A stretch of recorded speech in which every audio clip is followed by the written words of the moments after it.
The Mandalorians begin as a warrior culture, but their history is really a record of survival. Conquest, civil war, exile, and adaptation shape them over time. And that is what makes their timeline worth following. Their earliest roots matter because being Mandalorian was once tied less to a single world and more to a code, a people, and a way of fighting. From there, the story keeps changing. Ancient clans become organized crusaders. Crusaders split into rival factions, and every major conflict leaves the Mandalorians smaller, harder, and more scattered.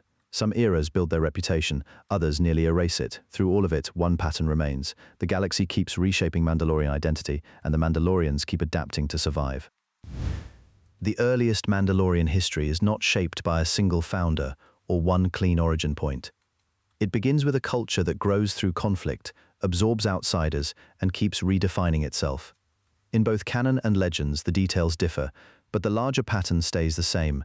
Mandalorian identity formed around clans, warfare, and a shared belief that loyalty and strength mattered more than any bloodline or government. One of the oldest symbols tied to that identity is the mythosaur.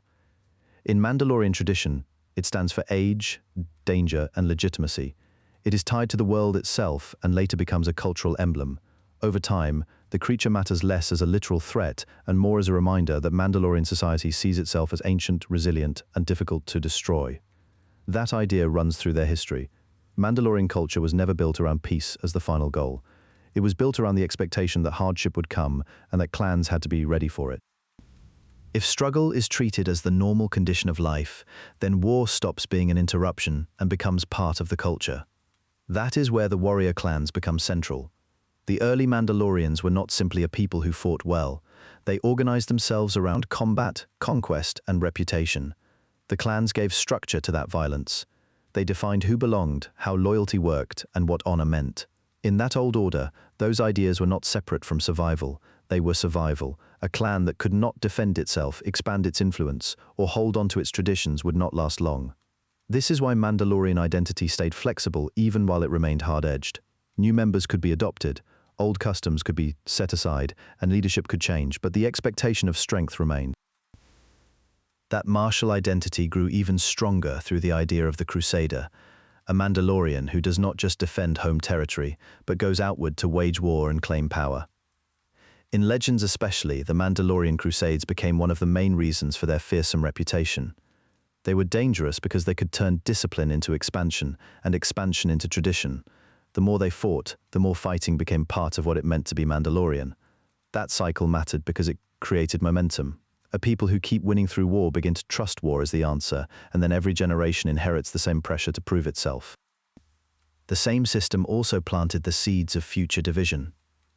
A culture built on clans and conquest can become strong quickly, but it can fracture just as fast. Different leaders, different ideas of honor, and different views on how Mandalorian strength should be used pulled the people apart over time. Even in the oldest era, unity was never simple. It had to be enforced, maintained, or rebuilt after each round of violence. That instability helps explain a recurring pattern in Mandalorian history. Power creates identity, but it also creates arguments over who gets to define it. The Republic and the Jedi eventually became the main forces that checked Mandalorian expansion. But by then, the Mandalorians had already built the core of their legend. They were known as disciplined fighters with traditions older than many of the powers that opposed them.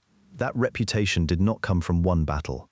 It came from repeated generations of war, from a society that treated combat as a serious duty, and from symbols, armor, and clan structure that all sent the same message. The Mandalorians were not a people the galaxy could easily absorb or ignore. Their armor was more than equipment. It was a statement of continuity, a visible sign that clan loyalty and readiness for war could outlast political borders and changing governments. By the end of this early period, the important point is not that the Mandalorians were invincible.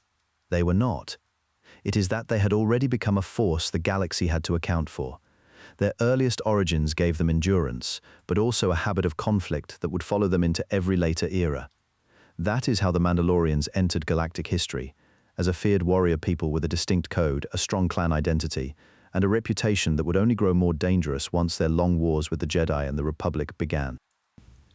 Once the Mandalorians had become a warrior culture, conflict with the wider galaxy was almost unavoidable.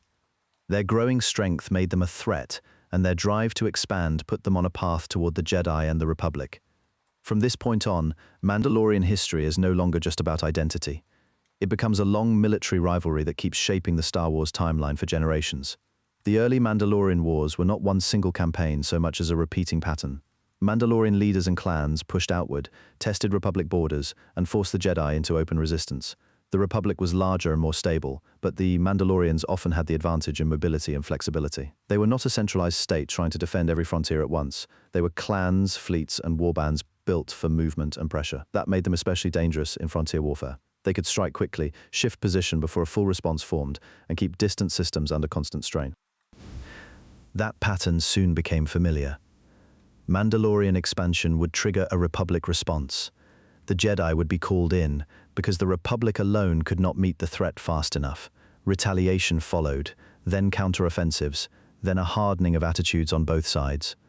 The Mandalorians came to see the Jedi as one of the main barriers to their ambitions, while the Jedi increasingly viewed the Mandalorians as a war-focused culture that would not be reasoned out of conflict once it had committed to it.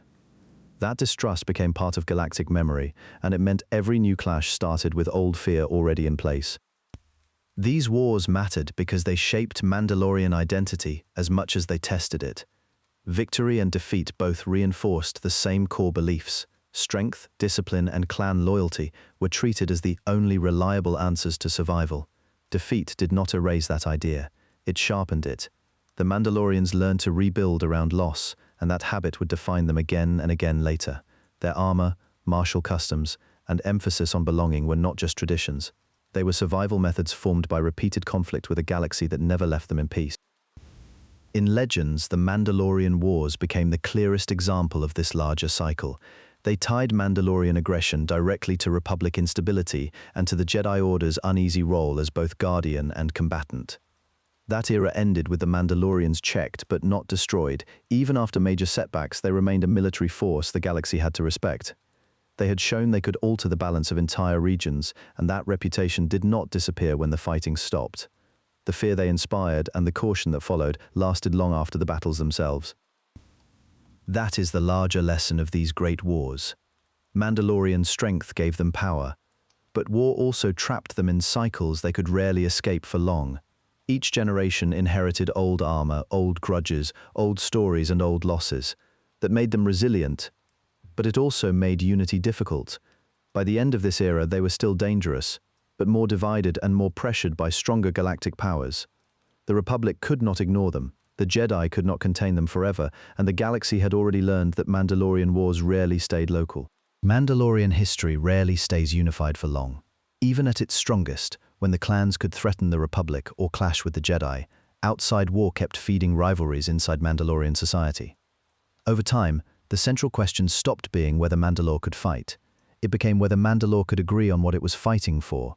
That tension shapes the years after the major external wars. Houses, leaders, and factions begin pulling Mandalorian identity in different directions. Some still see conquest and the warrior code as the heart of the culture. Others argue that endless war is exactly what keeps the people weak. The code still matters, but it no longer guarantees unity. That makes Mandalore easier to divide from within than to defeat from outside. In Legends, that fragmentation becomes a major reason Mandalore weakens. The planet and its clans move through repeated cycles of reform, rebellion, and civil conflict, with one government replacing another and then being challenged again. Some rulers try to restore order by tightening control and stepping away from the old warrior image. Others push back by returning to tradition, only to trigger new conflicts of their own. The result is not recovery, but a long series of unstable regimes that never settle the question of what Mandalore should be. That instability matters because Mandalorian society is built on clan loyalty. When those loyalties line up, they make the culture dangerous to its enemies. When they split, they turn Mandalore inward. Each clan can still produce skilled fighters and commanders, but without a shared purpose, those strengths start working against each other. Civil war becomes a repeated feature of Mandalorian history for that reason. It is not only a political failure, it is also a cultural one. The same traditions that made Mandalore hard to conquer also made lasting central authority difficult to build. Canon follows a similar pattern, even if the details are different. By the prequel era, Mandalore is already far removed from the old image of a unified warrior power. Parts of its leadership have moved toward pacifism, and that creates a deep split between those who accept the new order and those who believe Mandalore has abandoned its true identity. The conflict is not just violence versus peace, It is legitimacy, survival, and the question of whether Mandalore should adapt or cling to the past. By then, the planet is already carrying the damage of earlier struggles. The ideal of a united warrior society still exists, but it no longer matches reality. That divide opens the door to outside influence. Once Mandalore is no longer speaking with one voice, stronger powers can work around its fractures. In canon, Republic involvement grows, and the rise of Darth Maul and the Shadow Collective destabilizes the planet further. Mandalore is no longer just fighting with itself. It is being pulled apart by forces that understand its divisions better than its own leaders do. Internal disagreement becomes a weapon for outsiders, because every faction can be tempted into backing a claimant, making a deal, or accepting protection that comes with strings attached. The Darksaber becomes the clearest symbol of that collapse. By the time it returns as a political object, it no longer represents a simple battlefield victory. It becomes a claim to rightful leadership, and that turns it into another source of division. Whoever holds it can be challenged by others who believe strength, tradition, or lineage gives them a better claim. Instead of settling disputes, the symbol deepens them. Mandalorian unity becomes tied to an object that can be won, lost, inherited, and contested, which only worsens the succession crisis. The blade carries authority, but it also turns authority into something people can argue over endlessly. Then comes occupation, and the stakes rise again. In Legends, the era of the new Mandalorians, Republic intervention, and later Imperial pressure repeatedly leaves the planet vulnerable. In canon, the siege and occupation of Mandalore by Imperial-backed forces becomes a major turning point. Local conflict stops being only internal politics and becomes a matter of survival under foreign control. Once outside powers can dictate terms on Mandalore itself, independence is no longer something the clans can take for granted. It has to be defended, restored, or rebuilt from ruin. That shows how far civil conflict has pushed the planet. A divided Mandalore cannot simply recover by naming a new leader. It has to survive long enough to have a future at all. By the end of this period, Mandalore is no longer a single confident power center. It is fractured by ideology, weakened by civil conflict, and exposed to occupation and manipulation. The clans still exist, but they no longer move as one. Their strength has not disappeared, but it has been drained by generations of division. That leaves Mandalore damaged and open to whoever is strong enough to fill the vacuum, which is what makes the next era so devastating. The Empire does not need to invent Mandalorian weakness. It finds a people already strained by division and turns that weakness into policy. Once Mandalore is fractured, outside power no longer has to win a clean military victory to control it. It can isolate the planet, support favored factions, punish resistance, and make survival depend on obedience. That is the pattern of the Imperial Era. Not one decisive defeat, but a steady tightening of pressure until Mandalorian independence becomes almost impossible to maintain. In canon, the major turning point is the Imperial occupation and the Great Purge of Mandalore. By then, the Empire already knows that Mandalorian armor, training, and clan loyalty make them dangerous even when they are politically divided. So the response is not just conquest, it is disarmament, suppression, and scattering. The Empire targets the systems that let Mandalorian society function as a people instead of as isolated households. Cities are damaged, supply lines are broken, and survivors are forced into hiding. The Great Purge matters because it does not merely defeat Mandalore in battle, it breaks the conditions that allow Mandalorians to live openly as Mandalorians. That destruction changes what survival looks like. Before the Purge, clan conflict could still happen in the open, with leadership, honor, and the Darksaber all tied to public claims of legitimacy. Afterward, those disputes become far more dangerous because visibility itself becomes a liability. Anyone trying to preserve the culture has to do it quietly, through hidden enclaves, covert meetings, and strict secrecy. The Mandalorian way of life shifts from holding territory to preserving identity. Armor, custom, language, and creed become not just traditions but tools of survival. The Empire also understands the power of symbols. If Mandalorians cannot gather openly around their own leadership, then the next best move is to make those symbols difficult to use. The Darksaber carries political weight because it is tied to rightful rule and the idea of Mandalorian unity.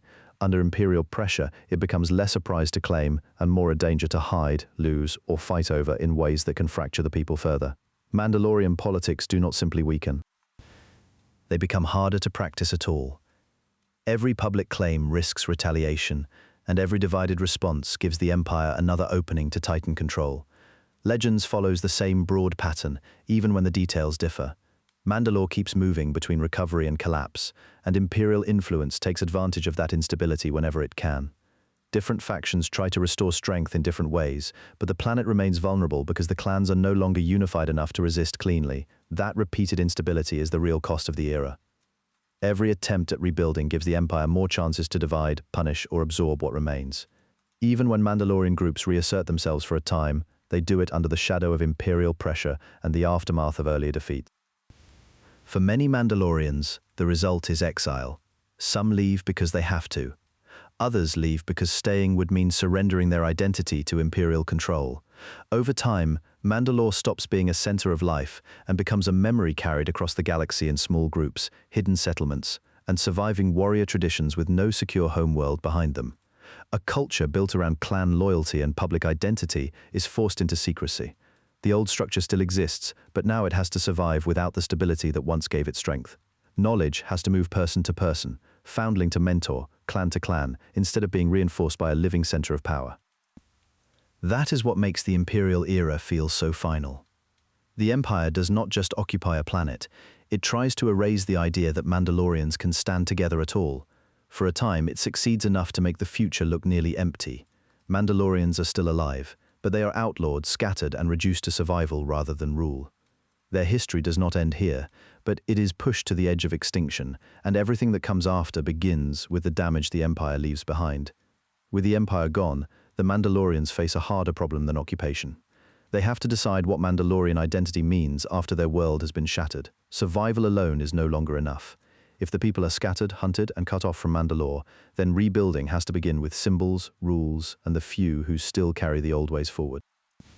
Djarin becomes one of the clearest examples of that shift. He is not introduced as a ruler or a general, but as a foundling raised within a covert that still follows strict Mandalorian custom. That matters because it shows how the culture survives when the state is gone. Mandalorian identity is no longer tied to a government on Mandalore. It lives in fragments, in hidden groups, in armor, in rituals, and in the belief that the creed still means something after the collapse of the old order. Din's story begins as a survival story, but it gradually becomes something larger. He starts as one warrior trying to stay alive and ends up becoming a figure around whom other Mandalorians begin to measure their own future. Grogu also becomes important here. Even though he is not Mandalorian by birth, his connection to Din pushes the story toward a different kind of restoration. Mandalorian tradition has always relied on foundlings and adoption as much as bloodline, and Grogu gives that idea real weight in the New Republic era. His place in the story shows that Mandalorian survival is not just about preserving armor and combat skill. It is also about whether the culture can keep passing itself on. A people can survive a purge if there are still children, apprentices, and successors. Without that, they become only memory. Grogu represents the possibility that Mandalorian identity can still be inherited, even after everything that supported it has been torn away. At the same time, the Darksaber becomes a symbol of how difficult restoration really is. By this point, it no longer works simply as an ancient weapon or a relic of leadership. It becomes a burden tied to legitimacy, unity, and the right to speak for a fractured people. The problem is that the Mandalorians no longer agree on what that authority should look like, or who should hold it. Some still treat the blade as a unifying sign. Others see it as a source of division, because leadership claimed through symbol alone cannot fix a culture already split by war, exile, and betrayal. That tension matters because it shows the post-Imperial Mandalorians are not just rebuilding after destruction, they are trying to rebuild while arguing over the rules of rebuilding itself. That is what makes the wider future so fragile. Different survivors carry different answers. Some remain tied to the old covert traditions. Some are more willing to open Mandalorian identity beyond the strictest reading of the creed. Some focus on reclaiming territory, while others focus on preserving people, stories, and customs first. Those goals do not always line up, and that is why the restoration of Mandalore is so difficult. A culture broken into separate pieces cannot simply snap back into its original shape. It has to choose what to keep, what to change, and who gets to define the result. That choice reflects the broader history after Imperial rule as well. The end of the Empire does not instantly restore Mandalorian power, because the damage was deeper than military occupation. The planet is devastated, the surviving clans are separated by geography and ideology, and many Mandalorians have spent so long in hiding that even reunion feels uncertain. In practice, the early post-Imperial period is shaped less by open conquest and more by cautious return. Survivors test whether old settlements can be reclaimed, whether anyone can live openly again, and whether Mandalorian customs can function outside the secrecy that protected them for so long. The result is a culture caught between exile and restoration, trying to decide if it can become public again without becoming vulnerable all over again. That is why this era matters so much in the long Mandalorian timeline.